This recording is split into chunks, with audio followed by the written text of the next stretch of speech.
तरक्की अगर जीवन में करना है तो उसकी पहली शर्त होती है कि आपको आपकी गलती दिखने लगे। वो पहला चरण, पहला दिन होता है। जिस दिन आपको आपकी गलती दिखने लगी, समझ लेना आज से आपकी तरक्की शुरू हो जाएगी। और पिछड़ने का पहला दिन उस दिन शुरू हो जाता है जिस दिन आपको दूसरे की गलती दिखने लगे, दूसरे में गलती दिखने लगे कि सारी दुनिया गलत है, मैं बिल्कुल ठीक हूं, तो समझ लो कि आप पिछड़ने वाले हैं आप, क्योंकि आप कभी अपने अंदर सुधार लाएंगे नहीं और सारी दुनिया को कोसते कोसते पूरी जिंदगी गुजार देंगे और बुढ़ापा में अपने नाती पोतों को कहेंगे हम भी बहुत कुछ करना चाहते थे, इन लोगों के कारण हम कुछ कर नहीं पाए। ये सब मेरा टांग खींचते रहे, मेरे घर वाले, मेरे रिश्तेदार, मेरे भाई बंधु, यही सब हमारे लिए नुकसान किए, नहीं तो मैं तो बहुत बड़ा काम किया होता। तो वैसा व्यक्ति अंत में नाती पोता के सामने कोसता है अपनी जिंदगी को। लेकिन अगर तरक्की सच में ईमानदारी से करनी है तो दुनिया को छोड़िए, खुद को देखिए, मुझ में कहाँ कहाँ कहाँ कहाँ प्रॉब्लम है और उसको सुधार करना शुरू कर दीजिए। देखिए दुनिया, अब मान लीजिए कि एक तरफ दुनिया की समस्या, दुनिया की कमियां और बुराइयां, और एक तरफ आपकी कमियां और बुराइयां, ज्यादा मात्रा किसमें है? निश्चित तौर से आप अपनी कमी देखोगे तो आपके पास 10-20 कमी होगी और पूरी दुनिया भर की कमी देखोगे अगर आप अपने रिश्तेदारों में ही, तो सबकी 10-20, सबकी 10-20, सबकी 10-20, आप देखो ना कहां आपकी 10 कमियां, कहां उनके हजारों कमियां सब मिलाकर। 1000 को सुधारना ठीक है कि 10 को करेक्ट करना ठीक है? अपने को सही करना। तो अपने को जिस दिन आपने क्या कहा कि वो नहीं देख रहे हैं क्या? अब देखो आपको पता है, पता चल गया मैं झूठ बोल रहा हूँ, मैं गलत कर रहा हूँ, मैं शराब पी रहा हूँ, मैं तिलक भी लगा रहा हूँ और धोखा भी दे रहा हूँ। बस जिस दिन आपको कमी का एहसास हुआ उस दिन भगवान के सामने भी ईमानदार बनकर बोल दिए कि मैं इतना पापी हूँ, मैं इतना दुष्ट हूँ, मैं इतना बुरा कर रहा हूँ, आप में शक्ति, आप सुधार दो।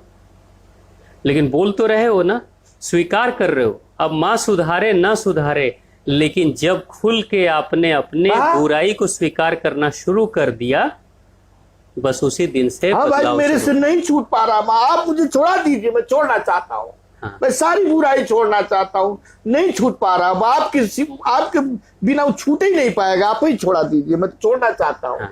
देखिए कहिए, रोज कहिए। तो धीरे धीरे आपने गैप किया ना। ऐसा तो नहीं कि रोज माँ को बोल देते थे आज जाके 10 बोतल लेके बैठ जाते थे, ऐसा नहीं ना, धीरे धीरे कम किया आपने। 15 दिन पे भी मार लेता था। लेकिन जो डेली परमानेंट पीने वाला व्यक्ति को मान लीजिए 2 दिन बड़ी मुश्किल से छोड़ता, फिर 3 दिन हुआ, 4 दिन हुआ, तो गिनता भी था, 4 दिन छोड़ दल बनी, अब एक रिवाज ना ये खापता पड़ती है। उसको छोड़ा नहीं मैंने, उसको आगे सरकार के लिए आगे सरकार हमेशा आगे। ये नहीं कहूँ तुमको मतलब तो क्या परसों पियो, परसों ले आराम से रहो, ठीक ना। तो 2 दिन हमके शांति मिला, इधर मान ली कहीं 4-5 दिन बना है, अब 1 हफ्ता पर पियो, ठीक।